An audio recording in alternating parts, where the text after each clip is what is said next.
Hi friends, என்னோடய லைஃப்பில் first time இப்போ தான் பிரியாணி செய்கிறேன். அதுவும் வடி தம் பிரியாணி. வாங்க டக்குன்னு எப்படி செய்கிறதுன்னு பார்க்கலாம்.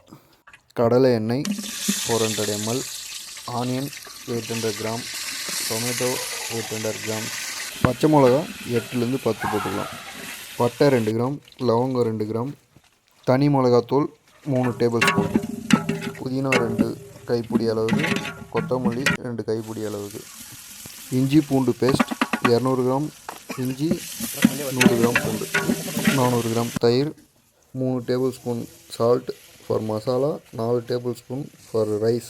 தனியாக வேக வைக்க போகிறோம் நம்ம ரைஸை, அதனுடைய அளவு. Water 1.6 litre for masala, water 4 litre for rice. Masala ரெடியானதும் சிக்கனை போட்டு ஒரு 5 நிமிஷம் நல்லா ஹை ஃப்ளேமில் வச்சு வேக வச்சுக்கணும். தனியாக ஆஃப் பாயில் பண்ண ரைஸை மசாலாவோடு மிக்ஸ் பண்ணி தம் போட்டால் நம்மளுடைய பிரியாணி, சுவையான பிரியாணி ரெடி. நான் ஜாஃபர் பாய் வீடியோ பார்த்து தான் ரெடி பண்ணேன். ஃபுல் வீடியோ வேணும்னா அவரோட சேனலில் பாருங்கள். அப்படி இல்லை என்னோடய சேனலில் வேணும்னா ஃபுல் வீடியோன்னு கமெண்ட் பண்ணுங்கள். நீங்களும் உங்கள் ஃப்ரெண்ட்ஸோடு சேர்ந்து சமைச்சு என்ஜாய் பண்ணுங்கள்.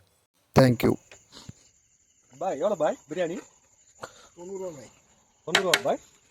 டெய்லி கிடைக்குமா? நல்லா ஆவிக்க பறக்க சுவையாக இருக்குமா பாய்? நானே சாப்பிடுவேன். சோட்டா பாயே மிஞ்சிருமா? போதுங்க.